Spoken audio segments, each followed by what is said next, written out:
साल 1997 Indian cricket team 4 match की ODI series के लिए श्रीलंका जाती है।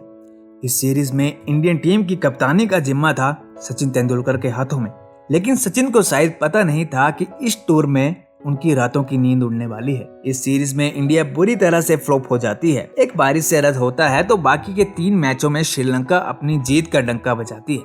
इसी साल सचिन तेंदुलकर को कप्तानी से हटाया भी जाता है, लेकिन श्रीलंका शायद जानती नहीं थी कि इस हार से जख्मी हुई इंडियन टीम इतिहास का नया पन्ना लिखने वाली है। इस सीरीज के बाद सिलसिला शुरू होता है भारत की डोमिनेंस का। 1997 की शर्मनाक हार के बाद अगले 26 साल में इंडिया और श्रीलंका 13 ओडीआई सीरीज खेलते हैं और इंडिया इनमें से एक भी नहीं हारती। इन 26 सालों में इंडियन टीम श्रीलंका टीम को बायलैटरल ओडीआई क्रिकेट में बुरी तरह से तरसाती है। कप्तान धोनी से लेकर युवराज सिंह, कोहली तक इन 26 सालों में कई रिकॉर्ड बनाते हैं। रोहित शर्मा का 264 रन का वर्ल्ड रिकॉर्ड भी श्रीलंका के खिलाफ 2014 में आता है, लेकिन 2024 में ये सिलसिले का अंत हो चुका है। 7 अगस्त 2024 को इंडियन टीम श्रीलंका की सरजमी पे 2-0 से हारती है। ये 21वीं शताब्दी में पहली बार हुआ जो इंडियन टीम श्रीलंका से ओडीआई सीरीज में हारी है।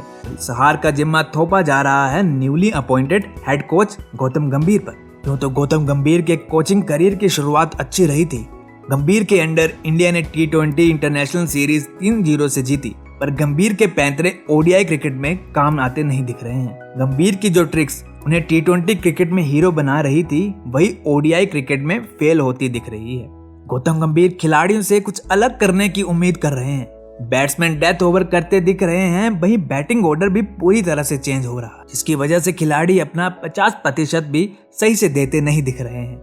कुछ ऐसे ही पैंतरे ग्रेग चैपल ने भी अपनाए थे जब उन्हें 2005 में इंडियन टीम का हेड कोच अपॉइंट किया गया था। ग्रेग चैपल प्लेयर को अपने तरीके से यूटिलाइज कर रहे थे, जिससे प्लेयर्स परफॉर्मेंस में काफी फर्क पड़ा था। सौरव गांगुली भी इस बात से बिल्कुल खुश नहीं थे और इसी दौरान एक खबर आती है कि सौरव गांगुली को कप्तानी से हटाया जा रहा है। इसके बाद प्लेयर्स का मैनेजमेंट के साथ रिफ्ट भी हुआ था। ग्रेग चैपल की मनमानी के कारण ही इंडिया 2007 वर्ल्ड कप में बांग्लादेश जैसी कमजोर टीम से हारकर ग्रुप स्टेज से ही बाहर हो जाती है। यहीं पे बीसीसीआई ने ग्रेग चैपल से कहा था कि बस अब और मनमानी नहीं, आप अपने देश लौट जाइए। तो कोच गंभीर का इंडियन टीम में बहुत हाइप के साथ स्वागत हुआ है, लेकिन उनकी कोचिंग टेक्निक की वजह से वो अगले ग्रेग चैपल न बन जाएं। 2007 T20 वर्ल्ड कप में फाइनल ओवर डालने वाले जोगिंदर शर्मा को भी इसी बात का डर है।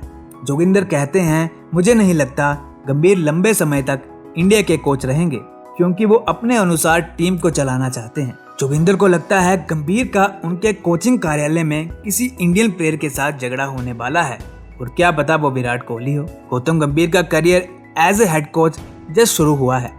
आगे देखते हैं कि वो ग्रेग चैपल की तरह एक विलन कहलाएंगे या फिर गैरी क्रिस्टन की तरह इतिहास के पन्नों में अपना नाम दर्ज करवाएंगे। वो तो वक्त ही बताएगा, लेकिन आप बताइए क्या गौतम गंभीर एक सफल कोच बनेंगे? अपनी राय कमेंट सेक्शन में जरूर बताएं और ऐसे ही स्पोर्ट्स से जुड़ी मजेदार खबरों और फैक्ट्स के लिए चैनल को कर लीजिए सब्सक्राइब। तब तक के लिए धन्यवाद।